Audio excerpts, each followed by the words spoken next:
Boa tarde. Esse trabalho é um projeto de uma coluna de absorção de pratos e a equipe é composta pela Amanda, Camila, Felipe, Heloísa, Luísa e Natália. Então, a corrente escolhida para ser tratada nesse processo foi uma corrente de dióxido de enxofre e ar. O objetivo desse tratamento é retirar o dióxido de enxofre da corrente, visando atingir a quantidade permitida pela legislação de emissão desse gás. Como a legislação só permite a emissão de 500 mg Nm³ desse gás, isso equivale a uma fração de 0,0001748 de SO2 na corrente de saída. E o solvente utilizado para essa remoção foi a água pura. Bom, então aqui temos o esquema do processo. Na corrente G1, que a vazão é de 9,044 kmol/h, nós temos a entrada do dióxido de enxofre e do ar, sendo a fração molar do SO2 nessa corrente correspondendo a 0,250. Na corrente L2, nós temos a entrada da água, que irá remover o dióxido de enxofre, e como essa água entra pura, o X2 é igual a zero. Na corrente G1, nós temos a fração final de SO2 permitida, que é de 0,0001748, e essa operação ocorre a 1,369 bar, a uma temperatura de 55 graus Celsius, e a constante de Henry é de 44 atm. Então, aqui foram os cálculos realizados para a determinação do X1 mínimo. A partir da constante de Henry, nós obtivemos uma equação em função de x, onde estimamos alguns valores para poder plotar a reta no gráfico, e obter a curva de equilíbrio. Então, estimando um x de 0,00005, obtivemos um y de 0,00136, e para um x de 0,005, tivemos um y de 0,136. Para a determinação do x1 mínimo, nós marcamos o 0,25 no eixo y, que é a fração molar de SO2 na corrente de entrada. Então, traçamos uma linha horizontal até a reta de equilíbrio. Ao encontrar a reta, rebatemos o valor do ponto para o eixo x, então determinamos o x1 mínimo, que foi igual a 0,0092. Para a determinação do GS, nós utilizamos os valores de G1 e X1 e aplicamos nessa fórmula presente ali no slide. A partir disso, calculamos que GS foi igual a 6,83 kmol/h. Já para a determinação de G2, utilizou-se os valores de GS e Y2 e encontrou-se o valor de 6,784 kmol/h. Para o cálculo do LS mínimo, utilizou-se os valores de GS, Y1, Y2, X1 mínimo e X2.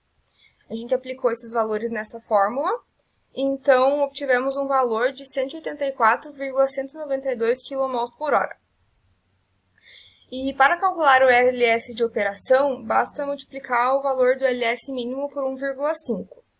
Como a corrente de água entra pura nesse processo, o LS de operação é igual ao L2, que corresponde ao valor de 276,288 kmol/h. Então, aqui fazendo um balanço de massa, aplicando todas as vazões conhecidas, nós chegamos ao valor de L1, que deu 278,548 kmol/h. Para determinar a quantidade de dióxido de enxofre presente em L1, basta aplicar os valores de G1, Y1, G2 e Y2 na fórmula. Então, nós temos que a quantidade de dióxido de enxofre em L1 foi de 2,260 kmol/h. Então, para a determinação de X1, a gente dividiu esse valor pelo valor total de L1 e a gente chegou a uma fração de X1 igual a 0,008. Para determinar o número de pratos teóricos da coluna, marcamos no diagrama da curva de equilíbrio 2 pontos para traçar a reta de operação. O primeiro ponto é x1 e y1 e o segundo ponto é x2 e y2. A partir do ponto 2, unimos a linha de operação com a curva de equilíbrio na horizontal e, em seguida, unimos a curva de equilíbrio com a linha de operação na vertical. Repetimos esse passo até chegar ao ponto do fundo da coluna e encontramos o valor de 15 pratos teóricos.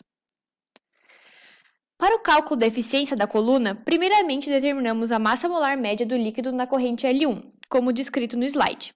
Encontramos um valor de 18,368 gramas por mol. Em seguida, determinamos também a massa específica desse líquido. Calculou-se também a constante de equilíbrio K utilizando a solubilidade de Henry. Com os valores calculados e o valor fornecido da viscosidade do líquido, foi possível determinar a eficiência da coluna, calculada como sendo 44,102%. Em seguida, determinou-se o número de pratos reais e a altura da coluna. Para calcular o número de pratos reais, divide-se o número de pratos teóricos pela eficiência da coluna, o que resultou em um valor de 35 pratos reais. A altura da coluna é determinada multiplicando o número de pratos reais pelo espaçamento entre os pratos, de 0,6 metros, resultando em uma coluna de altura 21 metros. Para determinar o diâmetro da coluna, primeiramente determinamos a massa molar e a massa específica do gás e com esses valores calculados determinamos o FLV, que é o fator de líquido-vapor. Como seu valor ficou entre 0,1 e 1, o termo AD sobre A foi calculado como sendo 0,1 mais o fator de líquido-vapor menos 0,1 dividido por 9, resultando em um valor adimensional de 0,168. Para determinar o valor do fator de Souders e Brown, utiliza-se o gráfico CF versus FLV. Utilizou-se o valor de FLV calculado e o espaçamento de 60 centímetros entre os pratos para achar a capacidade de arrasto na inundação, que é o valor CF igual a 0,16. Em seguida, para achar o fator de Souders e Brown, utiliza-se a fórmula descrita que multiplica a capacidade de arrasto da inundação pelo fator de tensão superficial, o fator de espuma, que foi assumido como 0,8, e a abertura dos pratos pela área ativa. Encontrou-se, então, um fator C igual a 0,05 metros por segundo. Depois, calculou-se a velocidade de inundação, resultando em 1,049 metros por segundo. Converteu-se também a vazão do gás G1 para mol por segundo, para aplicar todos os valores calculados na fórmula do diâmetro.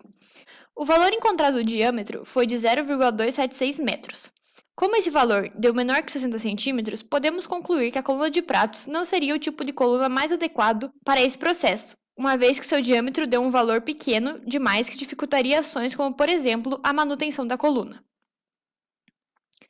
Por fim, aqui temos um desenho esquemático do nosso processo. Aqui temos as nossas referências. É isso, obrigada!